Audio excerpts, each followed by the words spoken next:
আসসালামু আলাইকুম সবাইকে। আশা করি সবাই ভালো আছো, সুস্থ আছো, যে যেখানে আছো। তো আজকে আমরা আবারও চলে এলাম ভার্সিটির master class chemistry first paper chapter 2 গুণগত রসায়নের লেকচার 4 নিয়ে। তো এই লেকচারে আমরা আসলে অনেক ইন্টারেস্টিং জিনিসপত্র পড়বো, যেটা আমরা অলরেডি একটু একটু পারি। সেটা হচ্ছে দ্রাব্যতা এবং দ্রাব্যতা রিলেটেড কিছু তথ্য। আচ্ছা, তো আজকে আমরা যেটা দেখবো সেটা হচ্ছে টাইপ 6 দ্রাব্যতা, দ্রাব্যতা গুণফল, আয়নিক গুণফল ও অদক্ষেপ। এটার গুরুত্ব 3 স্টার কেন, চলো একটু রিভিউ গুলা দেখি বা কোথায় কোথায় কোশ্চেন গুলো আসছে সেগুলো একটু দেখি। দেখো, জিএসটি তে কিন্তু আসছে, এগ্রিগুচ্ছতে আসছে, রাজশাহী ইউনিভার্সিটিতে এই বছর আসছে এবং রিপিট আসে। জাহাঙ্গীরনগর বিশ্ববিদ্যালয় কিন্তু এই বছরই আসছে এবং রিপিট আসে। জগন্নাথ বিশ্ববিদ্যালয় আসছে, চিটাগাং বিশ্ববিদ্যালয় আসছে, খুলনা বিশ্ববিদ্যালয়ে কিন্তু প্রশ্ন আসছে এবং রিটেনে কিন্তু দেখো রাজশাহী বিশ্ববিদ্যালয় আসছে। তার মানে রিটেন বলো, এমসিকিউ বলো, এই টপিকটা কিন্তু খুবই গুরুত্বপূর্ণ। পাশাপাশি তোমরা কিন্তু জানো তোমাদের এইচএসসি তে এই টপিক থেকে কিন্তু সৃজনশীল ছিলই, থাকবেই, মাস্ট, এরকম আর কি। আচ্ছা, ফার্স্টে আমরা একটু বুঝি আগে, হ্যাঁ, দ্রাব্যতা জিনিসটা বুঝার আগে দ্রবণ সম্পর্কে একটু জানা লাগবে। দ্রবণ কত প্রকার? হ্যাঁ, দ্রবণটাকে আমরা আসলে আগে বুঝি। দ্রবণ কি? দ্রবণ হচ্ছে দ্রব এবং দ্রাবকের একটা মিশ্রণ, তাই না? সমসত্ব মিশ্রণকে দ্রবণ বলে। আচ্ছা, দ্রব এবং দ্রাবকের একটা সমসত্ব মিশ্রণকে আমরা বলতেছি দ্রবণ। এখন দ্রবণটা 3 ভাগে ভাগ করা যায়, 3টা টাইপে ভাগ করা যায়। একটা হচ্ছে অসম্পৃক্ত, একটা সম্পৃক্ত, একটা অতিপৃক্ত। আচ্ছা, এখানে আমার একটু দ্বিমত আছে, আমি তোমাদের সাথে শেয়ার করি। ব্যাপারটা হচ্ছে অনেকটা এরকম যে, ধরো আমার কাছে একটা কন্টেইনার আছে, এই কন্টেইনারে সর্বোচ্চ 5 কেজি চিনি ধরে, হ্যাঁ, 5 কেজি চিনি ধরে। এখন আমি কি করলাম, এটাতে ঠিক হুবহু 5 কেজি চিনি দিলাম। তাহলে এটাকে বলবো আমরা সম্পৃক্ত অবস্থা বা টইটুম্বুর অবস্থা। হ্যাঁ, টইটুম্বুর। টইটুম্বুর মানে বুঝছো না, একদম ফিল আপ। টইটুম্বুর অবস্থা।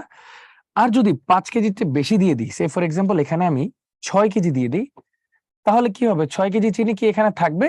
অবশ্যই না। 5 কেজি হওয়ার পরে বাকি 1 কেজি নিচে পড়ে যাবে, তাই না? নিচে পড়ে যাবে। তো তখন তৈরি হবে কি? অধক্ষেপ। ওইটাকে আমরা বলতেছি অতিপৃক্ত। অতিপৃক্ত। আচ্ছা, তাহলে এখানে না একটা বিষয় খুব ক্লিয়ারলি বোঝা উচিত। দ্রবণ কখনো অতিপৃক্ত হয় না, কারণ দ্রবণের সর্বোচ্চ অবস্থা কি? সম্পৃক্ত। তারপর যে অংশগুলো সেটা পাত্রে পড়ে যাবে, দ্রবণে তো আর সে থাকতেছে না। তার মানে দ্রবণের সর্বোচ্চ অবস্থা কি? সম্পৃক্ত। আর পাত্রটা যেহেতু সিস্টেমের অংশ, সিস্টেমটা অতিপৃক্ত হতে পারে, বাট দ্রবণ কখনোই পারে না। দ্রবণের সর্বোচ্চ অবস্থা কি? সম্পৃক্ত। এই জন্য কেএসপিটা যেটা মানে দ্রাব্যতা গুণফল, এটা কিন্তু ফিক্সড। হ্যাঁ, আচ্ছা, তাহলে এটা গেল অতিপৃক্ত। আরেকটা হচ্ছে অসম্পৃক্ত। কোনটা? আমি যদি 5 কেজি জারে 2 কেজি চিনি রাখতাম, তাহলে কিন্তু আরো 3 কেজি চিনি রাখার মতো জায়গা আছে।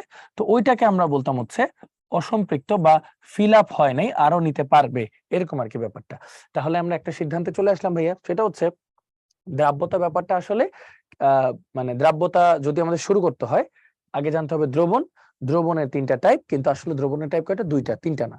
একটা হচ্ছে অসম্পৃক্ত, একটা হচ্ছে সম্পৃক্ত। সর্বোচ্চ অবস্থা হচ্ছে সম্পৃক্ত অবস্থা। কিন্তু তোমার কাছে 3টা বিকার দিল, বিকার দিয়ে বললো তুমি কিভাবে একটা দ্রবণকে কোনো কিছু অ্যাড না করে বা এখান থেকে কিছু না নিয়ে, তাপ চাপ কিছু না দিয়ে কিভাবে বুঝবে এটা একটা সম্পৃক্ত দ্রবণ? বুঝার উপায় হচ্ছে, যদি দ্রবণে কিছু অদক্ষেপ পাওয়া যায়, সেই ক্ষেত্রে বুঝবো এই দ্রবণ তার হাইয়েস্ট লিমিট নিয়ে ফেলছে, বাকিটুক তো অদক্ষেপ ফেলেই দিছে। তার মানে দ্রবণটা কোন অবস্থায় আছে? সম্পৃক্ত। মানে অদক্ষেপ দেখে সম্পৃক্ত দ্রবণ চেনা যায়। ঠিক আছে? আচ্ছা, এবার আসি সামনে। দ্রাব্যতা কাকে বলে? ঠিক আছে, দ্রাব্যতা কাকে বলে? দ্রাব্যতা হচ্ছে দ্রবীভূত হওয়ার ক্ষমতা, তাই না? দ্রাব্যতা হচ্ছে দ্রবীভূত হওয়ার ক্ষমতা। এখন দ্রবীভূত হয় কে? দ্রবীভূত হয় হচ্ছে দ্রব। তাহলে দ্রাব্যতা অ্যাকচুয়ালি কার ক্ষমতা? দ্রবীভূত হওয়ার দ্রবের ক্ষমতা, তাই না? তার মানে দ্রাব্যতাটা টেকনিক্যালি দ্রবের পরিমাণটাই নির্দেশ করে, হ্যাঁ, দ্রাব্যতাটা। আচ্ছা, তো চলো আমরা এখন এই জিনিসটাকে একটু বোঝার চেষ্টা করি, দ্রাব্যতাটা জিনিসটা কি। তো সে ফর এক্সাম্পল তোমার কাছে কি কি ছিল? তোমার কাছে ছিল হচ্ছে দ্রব, তোমার কাছে ছিল দ্রাবক। এই দুইটাকে মিশিয়ে আমরা কি পাইতাম ভাইয়া? দ্রবণ, তাই না? দ্রবণ।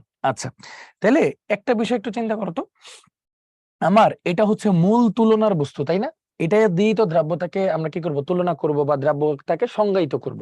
তাহলে বাকি দুইটাকে অবশ্যই ধ্রুবক রাখতে হবে, কারণ সবগুলাই যদি ভেরিয়েবল হয় তাহলে তো সংজ্ঞা কিভাবে দিবা, তাই না? তাহলে এটাকে ধ্রুবক রাখা হয় কিভাবে জানো? দ্রাবকের পরিমাণটাকে ফিক্সড করে দেওয়া হয়। দ্রাবকের পরিমাণটাকে কি করে দেওয়া হয়? ফিক্সড করে দেওয়া হয়। দ্রাবকের পরিমাণটা ফিক্সড করা হয় কতটুকু? যে হিসাবের সুবিধার্থে বলা হয় 100 গ্রাম দ্রাবকে। পরিমাণটা ফিক্সড করে দেওয়া হয়। আর দ্রবণের তো আর পরিমাণ ফিক্সড করা যায় না, দ্রবণের ফিক্সড করা যায় হচ্ছে কি? দ্রবণের অবস্থা। দ্রবণের অবস্থাটা হয় ফিক্সড। দ্রবণের অবস্থাটা হয় ফিক্সড। অবস্থা বলতে ও কি সম্পৃক্ত, ও সম্পৃক্ত নাকি অতিপৃক্ত, ব্যাপারটা অনেকটা ওরকম। ধরো আমার কাছে 10 টাকা আছে, আরেকজনের কাছে 20 টাকা আছে, আমি কাউকে 10 টাকাই দিয়ে দিলাম আর সে 20 টাকা থেকে 10 টাকা দিল।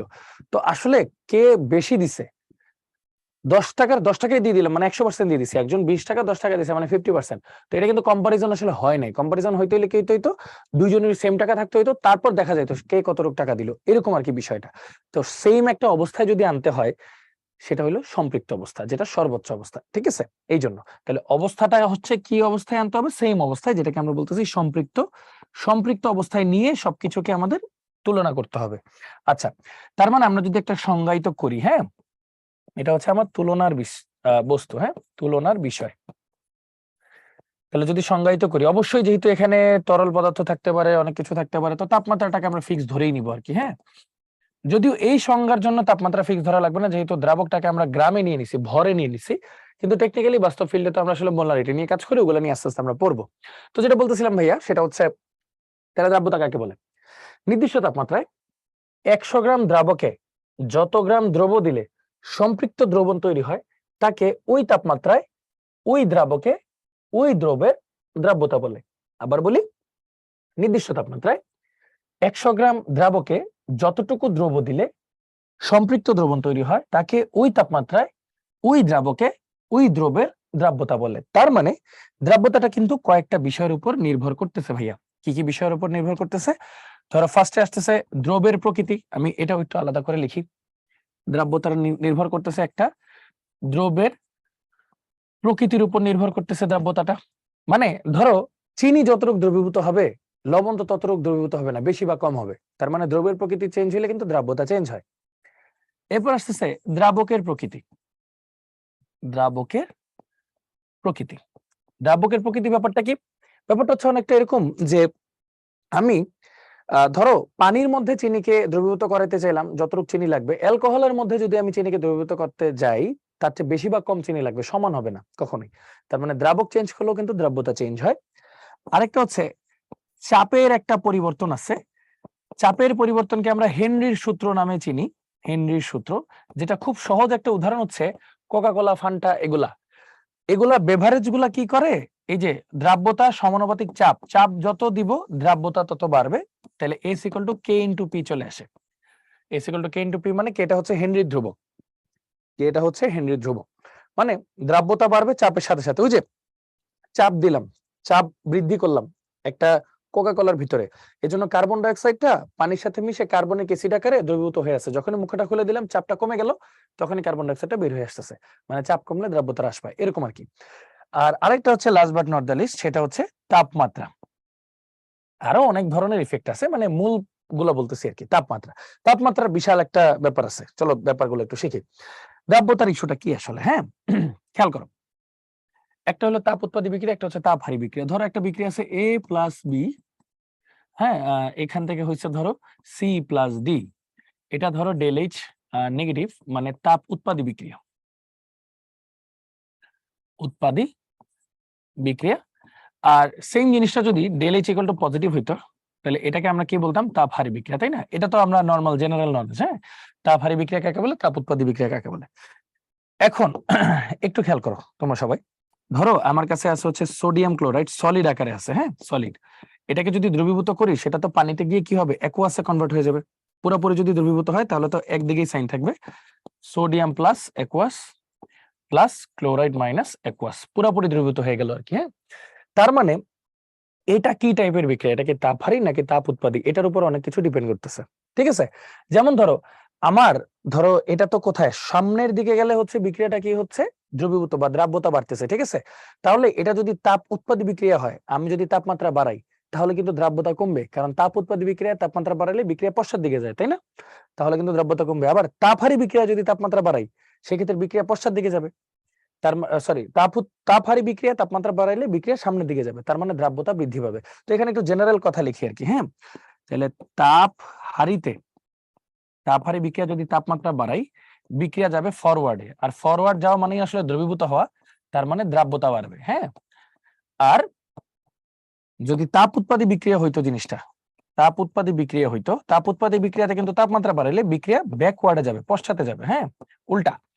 পশ্চাতে গেলে কি হবে, তখন দ্রাব্যতা আমার হ্রাস পাবে, দ্রাব্যতা আমার হ্রাস পাবে। ওকে, দ্রাব্যতা আমার হ্রাস পাবে। আচ্ছা গেল এই জিনিসটা। এখন কিছু কিছু আয়ন আছে যাদের ক্ষেত্রে আবার এই টাইপের একটা ঝামেলা দেখা যায়। ধরো দ্রাব্যতার একটা ট্রেন্ড দেখাই তোমাকে, হ্যাঁ ঠিক আছে। এই পাশে এইখানে কিছু জিনিস আছে, ছোট ছোট করে জিনিসগুলো আমরা শিখলে আশা করি বুঝবো। এখানে ধরো তাপমাত্রা দিলাম টি, কেলভিন টেম্পারেচার, হ্যাঁ কেলভিন টেম্পারেচার। তো কিছু কিছু আয়ন আছে ধরো তাদের দ্রাব্যতা তাপমাত্রা বাড়ার সাথে সাথে একটু একটু কমে। তাপমাত্রা বাড়ার সাথে সাথে কমে মানে কি, তারা কি ধরনের বিক্রিয়া, তাদেরটা তাপ উৎপাদী বিক্রিয়া। কিছু কিছু আছে যাদের তাপমাত্রা বাড়ার সাথে সাথে দ্রাব্যতা বাড়তেছে, অনেক বেশি আকারেও বাড়ে। তাহলে এগুলো আসলে তাপহারী, কারণ তাপমাত্রা বাড়ালে তারা সম্মুখ দিকে যাচ্ছে আর বেশি বেশি দ্রবীভূত হচ্ছে। হ্যাঁ এই পাশটা হলো দ্রাব্যতা আর কি, হ্যাঁ দ্রাব্যতা। আচ্ছা আর কিছু কিছু আছে যেমন সোডিয়াম সালফেট দর্শন পানি, ধরো হ্যাঁ এরকম ধরো, জাস্ট এক্সাম্পল দিচ্ছি আর কি। কিছু সময় ধরে এমনি বাড়তে বাড়তে আবার একটা পয়েন্টের পরে কমতে থাকে। এই যে কিছু পয়েন্ট পর্যন্ত বাড়ে, কিছু পয়েন্ট পর্যন্ত কমে, মানে প্রথম দিকে সে কিন্তু আসলে তাপ হারির মতো কাজ করে, দ্বিতীয় দিকে সে আবার তাপ উৎপাদীর মতো কাজ করে। এটা কাদের জন্য জানো, যেগুলো হলো শোধক কেলাস, যেগুলোর সাথে পানি থাকে, যেসব কেলাসে, যেমন সোডিয়াম সালফেট দর্শন পানি ধরো, গ্লোবাল লবণ বলি যেটাকে, তাই না, দর্শন পানি। তো এটাতে কি হয়, শুরুতে এটাকে যখন হিট দেওয়া হয় ও তাপ গ্রহণ করতে থাকে, তাপ গ্রহণ করতে থাকে, তাপ গ্রহণ করতে থাকে, তাপ গ্রহণ করতে করতে করতে করতে করতে ধরো এই টেম্পারেচারটা হচ্ছে 32.4 ডিগ্রি সেলসিয়াস তাপমাত্রা, হ্যাঁ 32.4 ডিগ্রি সেলসিয়াস তাপমাত্রা। এই তাপমাত্রা পর্যন্ত সে মোটামুটি তাপ গ্রহণ করে এই পানিটাকে ভেঙে দেয়।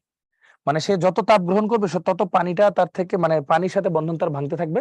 একটা সময় এই পয়েন্টে এসে সে হয়ে যাবে শুধু সোডিয়াম সালফেট, শুধু সোডিয়াম সালফেট। আর এই পাশে সে কিন্তু থাকবে সোডিয়াম সালফেট 10 পানি, এই পাশে থাকলে সোডিয়াম সালফেট প্লাস 10 পানি, আর এই পাশে থাকবে শুধু সোডিয়াম 2+ সালফেট 2-। মানে এটা তাপ উৎপাদী বিক্রিয়া হয়তো দ্রবীভূত করতে গিয়ে, এজন্য তার আবার দ্রাব্যতা কমতে থাকে তাপমাত্রা বাড়ানোর সাথে সাথে। তো আগে যখন পানি সহ থাকে তখন সে তাপ নিতে পারে, তাপহারী। এই পয়েন্টে গিয়ে তারা আলাদা হয়ে যায়, পানি আরো আলাদা হয়ে যায়। তারপর যতই তাপ দিই না কেন তখন সোডিয়াম আর সালফেটকে দ্রবীভূত করা লাগে, তার মানে ওইটা তাপ উৎপাদী বিক্রিয়া হয়, এবং এই জন্য কি হয়, দ্রাব্যতা কমতে থাকে। তাহলে এই যে এই একটা পয়েন্ট আছে, এটা হচ্ছে অনেকে ওই যে ক্রিটিক্যাল টেম্পারেচার অনেক নামেই বলে আর কি। তো এটা হচ্ছে ওই যে চেঞ্জিং টেম্পারেচার আর কি, যখন এটা হচ্ছে কি কাদের জন্য হয়, যে এরকম শোধক কেলাস বা কেলাস পানি যাদেরকে আছে, যাদের অণুতে আছে, তাদের জন্য এগুলো হয়ে থাকে, ঠিক আছে। আচ্ছা, তো এটা হইলো দ্রাব্যতার একটা গ্রাফ, তাপমাত্রা পরিবর্তন আর কি। ওকে, তো এই তাহলে এটা রিভাইজ দিয়ে ফেলি। দ্রাব্যতার ক্ষেত্রে আমরা কি কি পড়লাম? এক, দ্রাব্যতা কি হয়, তাপমাত্রা নির্দিষ্ট। দ্রব হইল মূল তুলনার বিষয়, যতটুকু দরকার নিব। দ্রাবক হচ্ছে যার সাপেক্ষে তুলনা করা হয়, পরিমাণটা আমরা ধরে নেই সংজ্ঞার খাতিরে 100 গ্রাম। দ্রবণ হচ্ছে অবস্থাটা নির্দিষ্ট ধরে নেই, যেটা হচ্ছে সম্পৃক্ত অবস্থা, ঠিক আছে। সংজ্ঞা তো ভাইয়া দিলামই, যে নির্দিষ্ট তাপমাত্রায় 100 গ্রাম দ্রাবকে যত গ্রাম দ্রব্য দিলে সম্পৃক্ত দ্রবণ তৈরি হয় তাকে ওই তাপমাত্রায় ওই দ্রাবকে ওই দ্রবের দ্রাব্যতা বলে, সিম্পল। আচ্ছা, তাহলে এই জিনিসটা আমাদের গেল। এখন আসি দ্রাব্যতার কনসেপ্ট। অনেকের ধারণা যে দ্রাব্যতার একক নাই, অনেকের ধারণা দ্রাব্যতার একক নাই, বাট দ্রাব্যতা যেহেতু সম্পৃক্ত অবস্থার ঘনমাত্রাই হচ্ছে দ্রাব্যতা, সম্পৃক্ত দ্রবণের ঘনমাত্রাই হচ্ছে তার দ্রাব্যতা, তাহলে এটাকে আমরা আসলে কি নাম দিব, এটাকে আসলে আমরা কি নাম দিব? তো চলো জিনিসটা একটু বোঝার চেষ্টা করি আমরা। ওকে, তো যেটা বলতেছিলাম, যে এই জিনিসটা যদি বুঝতে হয় তাহলে আমি তোমাদেরকে কয়েকটা এক্সাম্পল দিই। হ্যাঁ, ধরো আমি তোমাকে বললাম সোডিয়াম ক্লোরাইড এর দ্রাব্যতা 30। হ্যাঁ, এটার অর্থ কি জানো? এটার অর্থ হচ্ছে একটা নির্দিষ্ট তাপমাত্রায়, যেহেতু কোনো একক দেয়নি, হ্যাঁ 100 গ্রাম দ্রাবকে দ্রব যদি আমরা কত 30 গ্রাম দেই, তাহলে একটা সম্পৃক্ত দ্রবণ তৈরি হয়। ওই সম্পৃক্ত দ্রবণটা কতটুক, দ্রব প্লাস দ্রাবক ইকুয়াল টু 130 গ্রাম। যেহেতু এইখানে অনুপাতটা অনেকটা এরকম, যে দ্রাব্যতা বলতে বোঝায় যে দ্রবের ভরটাও গ্রামে পার 100 গ্রাম দ্রাবক, এই জন্য গ্রাম গ্রাম কাটা গিয়ে কোনো ইউনিট থাকে না। তার মানে এই যে এই জিনিসটা যেটা, এটা একক নাই কখন, যখন দ্রাবকের সাপেক্ষে আমরা হিসাব করি তখন হচ্ছে একক বিহীন, একক বিহীন। কিন্তু যখন আমরা দ্রবণের সাপেক্ষে হিসাব করব, দ্রবণের সাপেক্ষে, যেমন 1 লিটার দ্রবণে 10 গ্রাম দ্রব আছে, ওটাও কিন্তু একটা দ্রাব্যতা, গ্রাম পার লিটার, যেহেতু এটা একটা মানে ঘনমাত্রার একক। আবার 100 মানে 1 লিটার দ্রবণে এত মোল দ্রব দ্রবীভূত আছে, মোলারিটি, এটাও কিন্তু যেহেতু ঘনমাত্রার একক, তার মানে এটাও কিন্তু দ্রাব্যতার একটা একক। ঠিক আছে, এই খালি মনে রাখবা একক থাকলে সেটা দ্রবণের সাপেক্ষে হিসাব করা হয়েছে, একক না থাকলে সেটা দ্রাবকের সাপেক্ষে হিসাব করা হয়েছে। তুমি জাস্ট কোশ্চেনটা পড়বা, কোশ্চেন পড়ে দেখবা, আর কিছুই না। ওকে, তো চলো কয়েকটা কোশ্চেনে চলে আসি। 30 ডিগ্রি সেলসিয়াস তাপমাত্রায় কোনো লবণের দ্রাব্যতা 5 গ্রাম পার লিটার হলে 400 ml সম্পৃক্ত দ্রবণে কত গ্রাম লবণ আছে? মানে হচ্ছে 1 লিটার বা 1000 ml আর কি, 1000 ml এ আছে কতটুক? 5 গ্রাম। তাহলে 400 ml এ কতটুক আছে? তাহলে 5 ইন্টু 400 ডিভাইড বাই 1000, ঠিক আছে, 2, এই 5 দুগুণে 10, তাহলে 2, তাহলে এটা আসে হচ্ছে 2 গ্রাম। অ্যান্সার হচ্ছে 2 গ্রাম। শেষ, সিম্পল। তারপর আসো, লেড ক্লোরাইড গরম পানিতে দ্রবণীয় কিন্তু শীতল পানিতে অদ্রবণীয়। আচ্ছা, পানির তাপমাত্রা বাড়াইলে বা যে কোনো জায়গার তাপমাত্রা বাড়াইলে আসলে দ্রাব্যতা বৃদ্ধি পায় নরমালি, এটা জেনারেল সেন্সে বলতেছি আর কি। আর কাদের ক্ষেত্রে? এটা আসলে তাপহারীদের ক্ষেত্রে। হ্যাঁ, তো লেড ক্লোরাইডের ব্যাপারটা ওরকম আর কি, তাপমাত্রা বাড়লে দ্রাব্যতা বৃদ্ধি পাচ্ছে, কিন্তু নরমালি কেন ওকে আমরা মানে পানিতে দ্রবীভূত করতে পারতেছি না, মানে ঠান্ডা পানিতে? এটার কারণ হচ্ছে লেড ক্লোরাইডের ক্ষেত্রে দেখো, লেডের আকারও বড়, ক্লোরাইডের আকারও বড়, মানে এটা কিন্তু আসলে আয়নিক যৌগ তৈরি করে, আর আয়নিক যৌগের ল্যাটিস এনথালপি অনেক বেশি থাকে। আয়নিক যৌগগুলো খুব শক্ত বন্ধনে আবদ্ধ থাকে, ল্যাটিস এনথালপি অনেক বেশি থাকে। তো দেখো, এটা অপোলারও না, আয়নিক যৌগ সবসময় পোলার, এটার পোলার আয়ন হয় নাই, তার মানে আলটিমেটলি এটা ল্যাটিস শক্তি গ্রেটার দেন হাইড্রেশন শক্তি। যার ল্যাটিস শক্তি বেশি সে পানিতে কম দ্রবীভূত হয়, যার হাইড্রেশন শক্তি বেশি সে পানিতে বেশি দ্রবীভূত হয়। তো আলটিমেটলি অ্যান্সার কিন্তু 3, অ্যান্সার হচ্ছে সি। ঠিক আছে, জাহাঙ্গীরনগরে এই বছর আসছিল। পানিতে গ্যাসীয় দূষক সমূহের দ্রাব্যতা নিয়ন্ত্রিত হয় কোন সূত্র দিয়ে? ওই যে বললাম তো, গ্যাসীয় যদি হয়, গ্যাসীয় চাপের কথা আসলে বা গ্যাসের কথা আসলে একটাই সূত্র, সেটা হচ্ছে হেনরির সূত্র, যেটা ভাইয়া দেখালাম, S = KP। আচ্ছা, সিলভার সায়ানাইড পানিতে স্বল্প দ্রবণীয় হলেও কোনটি প্রয়োগে এর দ্রাব্যতা বৃদ্ধি পায়? আচ্ছা, সিলভার সায়ানাইড হচ্ছে নরমালি এটার কি বলবো, এটার হচ্ছে পোলারাইজেশন অনেক বেশি হয়, তো এটা হচ্ছে পানিতে সহজে দ্রবীভূত হতে পারে না। বা চিন্তা করতে পারো যে সায়ানাইডও মোটামুটি আকারে বড়, সিলভারও আকারে বড়, দুইটা বড় হওয়াতে ওদের ল্যাটিস এনথালপি বেশি, সহজে পানিতে দ্রবীভূত হতে চায় না। তো এইসব ক্ষেত্রে যেসব স্বল্প দ্রবণীয় লবণ আছে, এদের দ্রাব্যতা বৃদ্ধি করতে আমরা এদেরকে আসলে জটিল যৌগে কনভার্ট করি। কিভাবে? দেখো, এই যে ধরো সিলভার সায়ানাইড আছে, এটাকে যদি আমি পটাশিয়াম সায়ানাইড দিই, তখন একটা যৌগ তৈরি হবে পটাশিয়াম ডাইসায়ানো সিলভারেট। হ্যাঁ, পটাশিয়াম ডাইসায়ানো সিলভারেট 1, এই যৌগটা তৈরি হবে। এতে করে কি হলো? K প্লাস হইলো, আর এই যে ডাইসায়ানো সিলভারেট আয়ন তৈরি হইলো। তাহলে প্লাস মাইনাস আয়ন যে তৈরি হইলো, এই কারণে এটা কিন্তু পানিতে যে পোলার যেহেতু হয়ে গেছে, আয়োনাইজ যেহেতু হয়ে গেছে, পানি তো পোলার কম্পাউন্ড, তাহলে পানিতে ইজিলি দ্রবীভূত হয়ে যাবে। তার মানে আমরা যেসব স্বল্প দ্রবণীয় লবণ আছে তাদেরকে জটিল যৌগে কনভার্ট করে এসে পরিণত করতে পারি, পানিতে দ্রবীভূত করতে পারি। দেখো, রাজশাহী বিশ্ববিদ্যালয়ে এই প্রশ্নটা আসছে। তাহলে অ্যান্সার কি হবে? Potassium cyanide. হ্যাঁ, পটাশিয়াম সায়ানাইড। আচ্ছা, নির্দিষ্ট তাপমাত্রায় 750 ml সম্পৃক্ত দ্রবণে 200 গ্রাম সোডিয়াম ক্লোরাইড দ্রবীভূত আছে। সোডিয়াম ক্লোরাইডের দ্রাব্যতা গ্রাম পার লিটার এককে কত? গ্রাম পার লিটার। দেখো, তাহলে খুব সিম্পল, একটু খেয়াল করো না, 750 এ আছে কতটুকু? 200 গ্রাম। লিটারে যদি নেই তাহলে 1000 ml এ কত, তাই না? তাহলে 750 ইন্টু 200 ইন্টু 1000 ডিভাইড বাই 750। তো একটু খেয়াল করো, এটা কাটলাম, এটা কাটলাম, 25 দিয়ে যদি ভাগ করি, 3 25 75, 4 25 100। হ্যাঁ, জাস্ট একটু খেয়াল করো, এই জিনিসটাকে কিভাবে লেখা যায়? 800 না? তাহলে দেখো, এই জিনিসটাকে লিখতে পারতেছি আমরা 4 800 বাই 3, এভাবে লিখতে পারতেছি। তার মানে এটাকে একটু হিসাব করো, 3 দুগুণে 6 20, 3 6 18, 20 3 6 18.67, এরকম হবে আর কি। তাহলে অ্যান্সার কিন্তু ডি। দেখছো, ক্যালকুলেটর কিন্তু লাগে না। আচ্ছা, কক্ষ তাপমাত্রায় 75 গ্রাম ভরের সোডিয়াম ক্লোরাইডের একটি সম্পৃক্ত দ্রবণ। আচ্ছা, দ্রবণ আছে কতটুকু? 75 গ্রাম সম্পৃক্ত, 20 গ্রাম সোডিয়াম ক্লোরাইড দ্রবীভূত আছে। আচ্ছা, তাহলে দ্রব্য আছে কতটুকু? 20 গ্রাম। দ্রাব্যতার একক কত? এখানে কিন্তু কোনো মানে দ্রাব্যতা কত, কোনো একক নাই, তার মানে দ্রাবকের সাপেক্ষে হিসাব করতে হবে। তাহলে দ্রাবকটা কতটুকু দেখো তো? 75। দ্রবণ থেকে দ্রব্য বাদ দিতে হবে,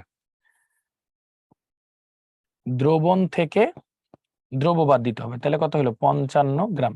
তাহলে দ্রাব্যতা, দ্রাব্যতা কি হয় বলতো? আমরা তো জানি যে উপরে থাকবে দ্রব্য, দ্রব্য কত? 20, নিচে থাকবে দ্রাবক, আর কতটুকু দ্রাবকের সাপেক্ষে হিসাব করি? 100 গ্রাম। হ্যাঁ, এই যে 100 গ্রাম, এই, তাহলে হিসাবটা করো, এটা কত হয়? 5 11 55, 5 20 100।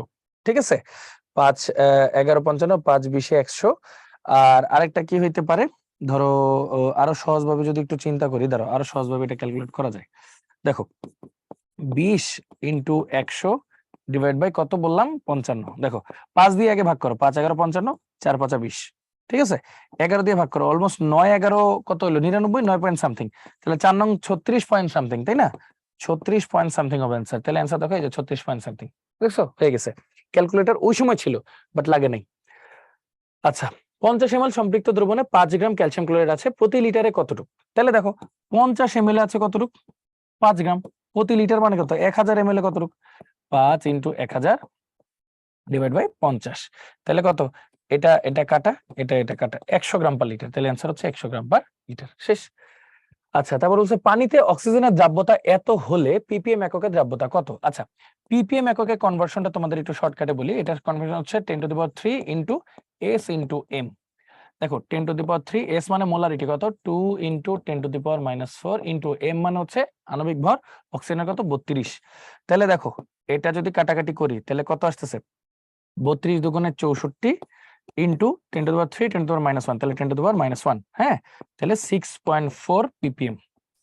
এই যে অ্যান্সার, শেষ। দেখছো ইজি।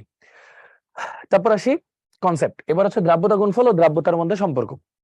তো আমি দুটো উদাহরণ দিয়ে দেখাই আর কি। হ্যাঁ, ধরো যদি এরকম হইতো সিলভার ক্লোরাইড, এটাকে যদি আমরা ভাঙি তাহলে হবে সিলভার প্লাস ক্লোরাইড মাইনাস।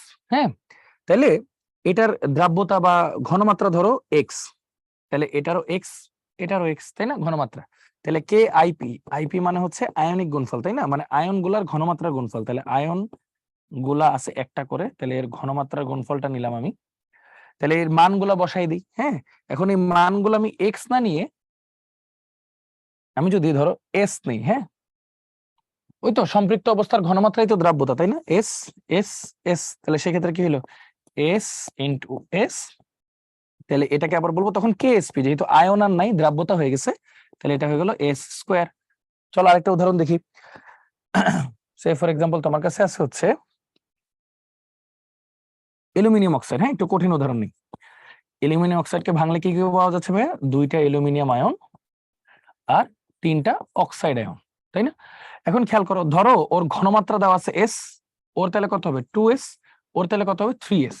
মানে কি, মানে হচ্ছে আমার একটা অ্যালুমিনিয়ামের ঘনমাত্রা হচ্ছে তোমার 2s আর একটা অক্সাইডের ঘনমাত্রা হচ্ছে তোমার 3s। হ্যাঁ, এটা দেওয়া আছে।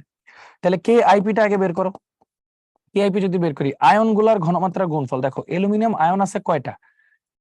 অ্যালুমিনিয়াম আয়ন আছে কিন্তু 2টা, 2বার গুণ করাচ্ছে স্কোয়ার লেখা ভালো, ইন্টু অক্সিজেন আয়ন আছে কয়টা? 3টা, 3বার গুণ করাচ্ছে কিউব লেখা ভালো। তাহলে আমি এখন কি করতে পারি, জাস্ট এই মানগুলো বসাই দাও, এটা স্কোয়ারই থাকুক এটা কিউবই থাকুক। তাহলে যদি মানগুলো বসাই, অ্যালুমিনিয়ামের ঘনমাত্রা কত লিখলা 2s, অক্সিজেনেরটা লিখলা 3s, তাহলে s দিয়ে যেহেতু কনভার্ট করছো তাহলে এটা কেএসপি লিখে দাও। তাহলে কিন্তু হয়ে গেছে, দেখো 2⁻2 3⁻2 s⁻2 plus 3 equal to 108 s⁵। এটা লেখা যায়। এখন তাহলে একটা জেনারেল ফর্মুলা দাঁড় করে চলো। জেনারেল ফর্মুলা কিভাবে দাঁড় করানো যায়? সে ফর এক্সাম্পল ধরো তোমার কাছে আছে হচ্ছে mx(n)y, তাহলে এই এক্স হইলো পরমাণু সংখ্যা আর এম এর আয়ন হচ্ছে ওয়াই, এন এর আয়ন হচ্ছে এক্স। যেমন এই যে দেখো Al2O3, এটা পরমাণু সংখ্যা বাট অক্সিজেনের মানে জারণ মান কিন্তু এটা, অ্যালুমিনিয়ামের জারণ মান কিন্তু এটা, এরকম আর কি। তাহলে এম আয়ন কয়টা আছে? এক্স সংখ্যক এম, আর আয়ন কি হবে ওয়াই প্লাস, আর এনটা কয়টা আছে? ওয়াই সংখ্যক এন, এটার আয়ন কত হবে? X minus. এই যে অনেকটা এরকম না, দেখো 2 aluminium 3 plus plus 3O2 minus, মানে বুঝছো তো, এই 2টা চলে গেছে অক্সিজেনের উপর মাইনাস আকারে, 3টা চলে গেছে অ্যালুমিনিয়ামের উপর প্লাস আকারে, শেষ। ওকে, আচ্ছা এরকমই আর কি। তো এখন ধরো এটার পুরোটা দ্রাব্যতা মানে ঘনমাত্রা এস, এটার তাহলে এক্স এস, এটার তাহলে ওয়াই এস, মানে হচ্ছে এই এম যে আয়নটা দেখতেছো এটার পুরোটার ঘনমাত্রা এক্স এস, আবার এন যে আয়নটা দেখতেছো এটার পুরোটার ঘনমাত্রা হচ্ছে ওয়াই এস। তাহলে আলটিমেটলি কে আইপি চলো হিসাব করি। আমার কাছে কি আছে? এম আয়নটা আছে কয়টা? আছে এক্স সংখ্যক, এক্স বার না লেখাচ্ছে পাওয়ার লেখাই ভালো, ইনটু আর এটা আছে এন আয়ন, ওয়াই বার না লিখে পাওয়ার লেখাই ভালো। তাহলে এটা এখন কেএসপি তে যদি কনভার্ট করি তাহলে ভিতরে ঘনমাত্রাটা লিখে ফেলি, এটা হলো X S to the power X, Y S to the power Y. তাহলে এটা ফর্মুলাটা কি আসলে দেখো তো, X to the power X, S to the power X, Y to the power Y, S to the power Y, এটা হলো KSP. তাহলে সুতরাং কেএসপিটা আমার কি আসতেছে ভাইয়া দেখো তো, X to the power x y two the power y s two the power x plus y, যেখানে x y হচ্ছে পরমাণুর সংখ্যা। তো এক্স্যাক্টলি হুবহু বসাই দিই, দেখো অ্যালুমিনিয়াম অক্সাইডে যদি বসাই x এর মান 2, y এর মান 3, তাহলে আমার KSP টা কি আসবে ভাইয়া দেখো তো, 2 two the power 2, 3 two the পাওয়ার 3, মানে পরমাণুর সংখ্যা আর তার উপরে যেটা আছে সেটাই, x two the power x, y two the power y, s two the power x plus y, তাহলে কত আসবে দেখো 108 s টু দি পাওয়ার 5। দেখো এই যে আগেরটার মতোই কিন্তু মিলছে, হুবহু সেম সেম। সিলভার ক্লোরাইডটা করি, সিলভার ক্লোরাইড দেখো এটা 1 1, তাহলে x এর মানও 1, y এর মানও 1, তাহলে KSP কি আসবে আমার 1 two the power 1, 1 two the power 1, s two the power 1 plus 1, তাহলে শুধু s স্কয়ার। দেখো শুধু s স্কয়ার, এটা কি দ্রাব্যতার সাথে দ্রাব্যতা গুণফলের সম্পর্ক, দ্রাব্যতার সাথে দ্রাব্যতা গুণফলের সম্পর্ক। আচ্ছা দেখো কি লিখছে, এখানে লিখছে 25°C তাপমাত্রায় সিলভার ক্লোরাইডের দ্রাব্যতা গুণফল এত হলে ক্লোরাইড আয়নের ঘনমাত্রা কত? ওকে ফাইন, তাহলে দেখো সিলভার ক্লোরাইডের দ্রাব্যতা গুণফল, তাহলে সিলভার ক্লোরাইডের x হইলো 1, y হইলো 1, তাই না? তাহলে KSP ইকুয়াল টু কি হবে 1 two the power 1 into 1 two the power 1 into s two the power 1 plus 1 equal to s square. এই s টা আবার কি, দেখো এখানে যেহেতু একটা একটা আছে, খেয়াল করো ভেঙে লেখো, সিলভার ক্লোরাইডকে যদি ভেঙে লেখো সিলভার প্লাস আর ক্লোরাইড মাইনাস, এটার ঘনমাত্রা যদি s হয়, এটারও s, এটারও কিন্তু s, এগুলো ঘনমাত্রা বা দ্রাব্যতা যেমনি বলো, সম্পৃক্ত দ্রবণের ঘনমাত্রাই তার দ্রাব্যতা।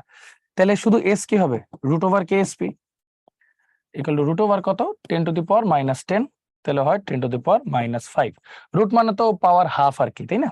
তাহলে ঘনমাত্রা এস এর মানে ক্লোরিনের ঘনমাত্রা বা এটার ঘনমাত্রা অ্যান্সার কত আসলো 10 to the power minus 5 mole per litre.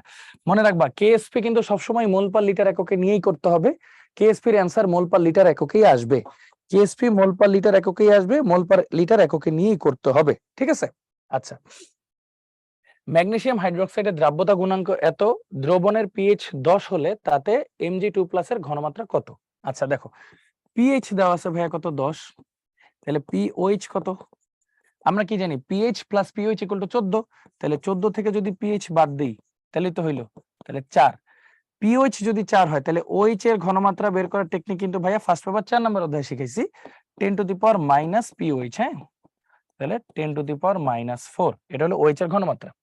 এখন খেয়াল করো তোমাকে কি বলছে ম্যাগনেসিয়াম হাইড্রোক্সাইডের দ্রাব্যতা গুণফল, দেখো ম্যাগনেসিয়াম হাইড্রোক্সাইডকে যদি ভেঙে লিখি তাহলে কি পাওয়া যাচ্ছে magnesium 2 plus plus 2OH minus, তাহলে একটু কষ্ট করে খেয়াল করে দেখো এটার মানে তোমার যদি ফর্মুলাটা বসাইতে হয়, দেখো এটার দ্রাব্যতা ধরলাম আমি S, তাহলে এটাও S, এটাও তাহলে 2S ধরলাম আমি, ঠিক আছে?